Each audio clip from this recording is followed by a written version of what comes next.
چلیں علم بدی، ہم نے قواعد میں صرف اور نحو، فصاحت، بلاغت، علم بیان، اس کے حوالے سے بنیادی چیزیں ہم نے پڑھی تھی.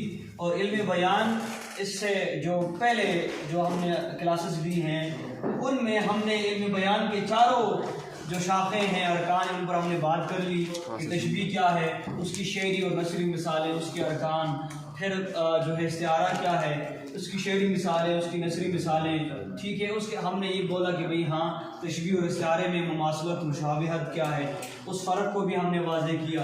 پھر اس کے بعد ہم نے استعارے کی طرف قدم بڑھایا. تو استعارے میں ہم نے مجاز مرسل کی ہم نے جو ہے وہ نثری مثالیں بھی دی، شعری مثالیں بھی دی، اور پھر ہم نے جو ہے آخر کنائے کی بھی مثالیں ہم نے آپ کو پیش کی.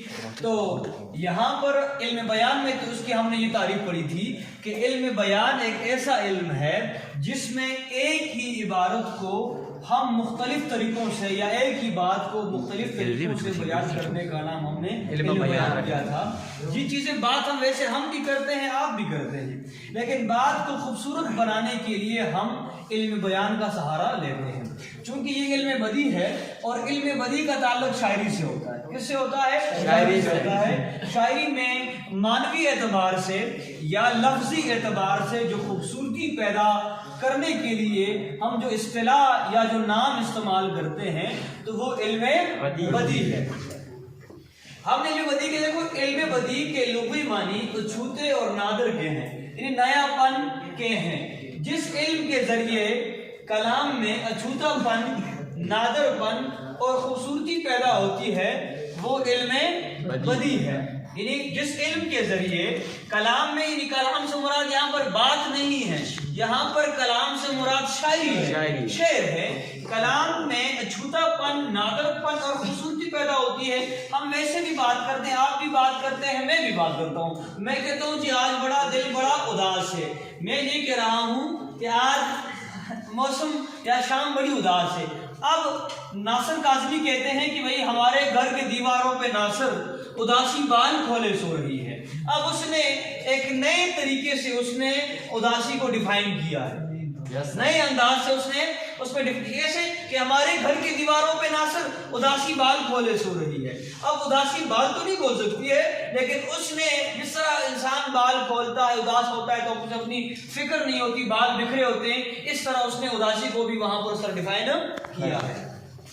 علم بدی میں شاعری کے صنائع کا مطالعہ کیا جاتا ہے، صنعتوں کا، صنائع صنعت کی جمع ہے.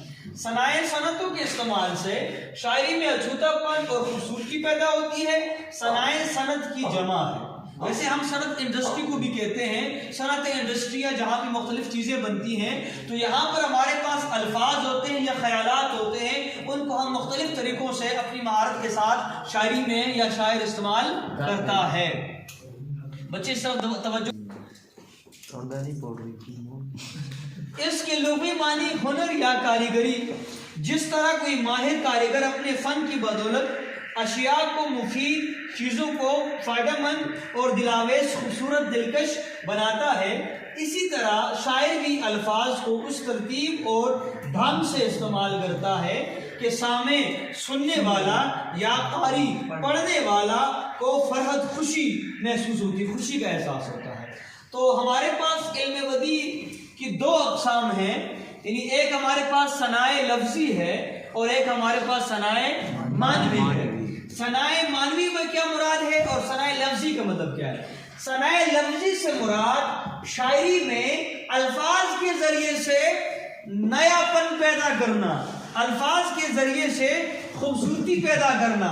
اس کی صنائع لفظی کو ہم آگے بیان کریں گے، لیکن فی الحال میں آپ کو جو ہے ایک دو اشعار کے ذریعے سے اس کی میں مثال دیتا ہوں. ہم کہتے ہیں کہ بھائی بچھڑ کے تجھ سے یہ دل عمر بھر لگے گا نہیں، بچھڑ کے تجھ سے یہ دل عمر بھر لگے گا نہیں، لگا ہے لگنے لگا ہے مگر لگے گا نہیں. یہاں پر جو لگا ہے، لگنے لگا ہے، یہ جو الفاظ بار بار استعمال ہوئے ہیں، یہ صنعت تکرار ہے، اور صنعت تکرار صنائع لفظی میں ہی آتا ہے. یعنی بچھڑ کے تجھ سے یہ دل عمر بھر لگے گا نہیں، لگا ہے لگنے لگا ہے مگر لگے گا نہیں۔ کیا بات ہے۔ میر کا ہم مشہور زمانہ شعر ہم پڑھتے رہتے ہیں کہ پتا پتا بوٹا بوٹا حال ہمارا جانے ہے، جانے نہ جانے گل ہی نہ جانے باغ تو سارا جانے ہے۔ یا ہمارے ایک شاعر ہیں وہ کہتے ہیں کہ بھئی حقیقت میں حقیقت کی حقیقت اور ہی کچھ ہے، تجھے اے بے خبر تصویر میں دیکھا تو کیا دیکھا۔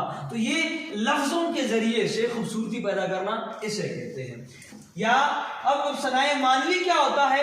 خیال کے ذریعے سے، معنی کے ذریعے سے، لفظ کے ذریعے سے نہیں، معنی کے ذریعے سے اچھوتا اور نیا پن شعر میں پیدا کرنا ثنائے معنوی ہے۔ چونکہ ہم آغاز کریں گے ثنائے معنوی سے، تو پہلے ہمارے پاس جو صنعت ہے وہ صنعت تضاد یا طباق کہتے ہیں، یعنی شعر میں دو یا دو سے زیادہ ایسے الفاظ لانا جو ایک دوسرے کی ضد ہو، ایک دوسرے کی الٹ ہو، اپوزٹ ہو۔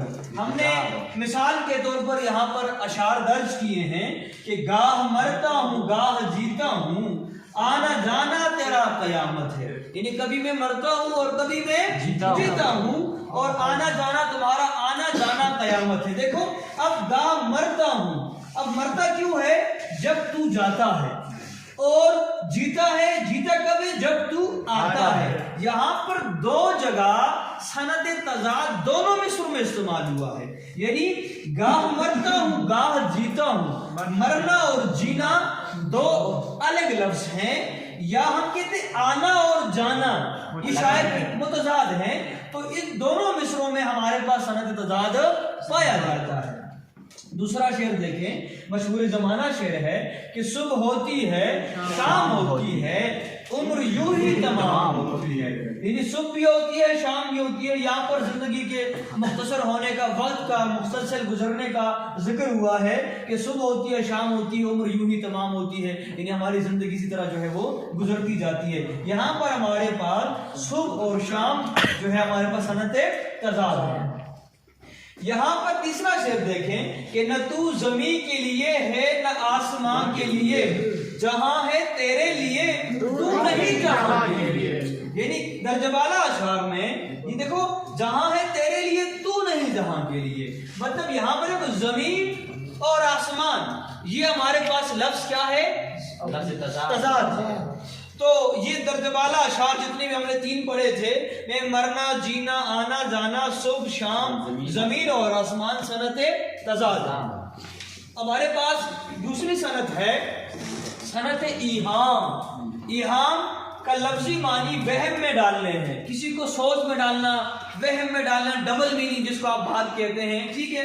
تو شعر میں ایسے الفاظ کا لانا جس کے دو معنی نکلتے ہوں، دو معنی نکلتے ہیں، زو معنی، ایک معنی قریب اور دوسرے معنی بعید کے ہو۔ زو معنی الگ ہے، دو معنی الگ ہے۔ زو معنی اس کو کہتے ہیں جس کے ایک ہی لفظ کے دو معنی ہم لیں، اس میں قریب اور بعید کا ذکر نہیں ہوتا ہے، جبکہ دو معنی سے مراد کیسے؟ مثال کے ذریعے دیکھیں کہ شب جو مسجد میں جا پھنسے مومن، سب رات کاٹی خدا خدا کر کے۔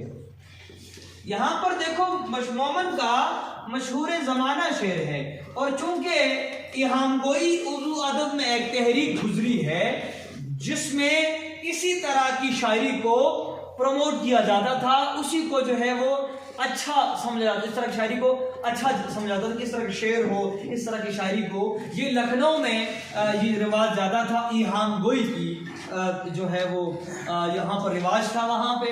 تو دیکھو کہ شب جو مسجد میں جا پھنسے مومن، رات کاٹی خدا خدا کر کے۔ اگر ڈائریکٹ ہم یہ بات کرتے کہ بھی مومن جو ہے وہ مسجد میں پھنسے تھے، اس نے جو ہے عبادت میں رات گزاری، رات کاٹی خدا خدا کر کے۔ اب سارا جو وہم ہے، جو بات ہمیں سوچ میں ڈالتی ہے، جو بات ہمیں دو معنی پر اکساتی ہے، وہ ہے رات کاٹی خدا خدا کر کے۔ یعنی درجہ بالا شعر میں ایہام خدا خدا کر کے سے پیدا ہوا ہے۔ کیسے؟ کہ مومن خان مومن کے مشہور زمانہ شعر کا ایک مطلب تو یہ ہے کہ مسجد میں جب ہم پھنسے تو پھر ہم نے ساری رات عبادت میں خدا خدا کر کے گزاری۔ دوسرا مطلب اس شعر سے یہ نکلتا ہے کہ بڑی مشکل سے رات گزاری، کیا ہے؟ بڑی مشکل سے رات گزاری کاٹی، کنایتاً اشارتاً ہم ویسے بھی لفظ خدا خدا کر کے مشکل کام سر انجام دینے کے لیے استعمال کرتے ہیں۔ آخری شعر دیکھ اس مثال کی کہ ہجر میں گل گل کے آدھا رہ گیا، لے مسیحا اب میں موسیٰ رہ گیا۔ اب ہم کہتے ہیں نا کہ بھئی موسیٰ، اب ہمارے پاس موسیٰ جب پڑھتے ہیں بولنے میں ہمارے پاس نام آ جاتا ہے موسیٰ، جو پیغمبر کا نام ہے، موسیٰ علیہ السلام کا نام ہے، ٹھیک ہے۔ شعر میں ایہام کا لفظ موسیٰ ہے، پڑھنے والا موسیٰ پڑھے تو سننے والا جلدی یا فوراً خیال کرنے پر موسیٰ کا لفظ ذہن میں اس کو آ جاتا ہے، اس کی وہ احساس سمجھ جاتا ہے۔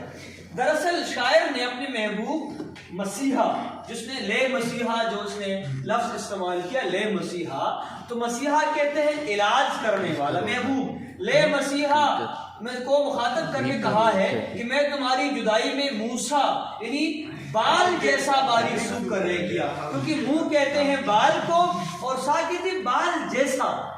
اب یہاں پر تشبیہ بھی ہم اب دیکھیں تو تشبیہ بھی ہے، یعنی لے مسیحا اپنے موسیٰ رہ گیا، یعنی مطلب کیا ہے کہ میں جو ہے بال جتنا باریک رہ گیا۔ تو ایک شعر میں ہمارے پاس جو ہے وہ سند ایہام بھی ہے اور سند تشبیہ بھی پائی جاتی ہے۔ تو یہ شاعر کا کمال ہوتا ہے کہ جو استعمال کرتا ہے۔ دوسری بات یہ یاد رکھیں کہ لازمی نہیں ہے کہ ہم صنعتوں کے ذریعے سے ہی شاعری میں خوبصورتی پیدا کریں، بعض شعر ایسے ہوتے ہیں جو صنعتوں کے بغیر بھی خوبصورت ہوتے ہیں، یعنی آپ جو ہے صنعت استعمال زبردستی کریں گے تو وہ برے لگیں گے، اس لیے صنعتوں کا استعمال جو ہے وہ ضروری نہیں ہے، لیکن ویسے شاعری میں خوبصورتی صنعتوں کی وجہ سے پیدا ہوتی ہے۔ کس کی وجہ سے ہوتی ہے؟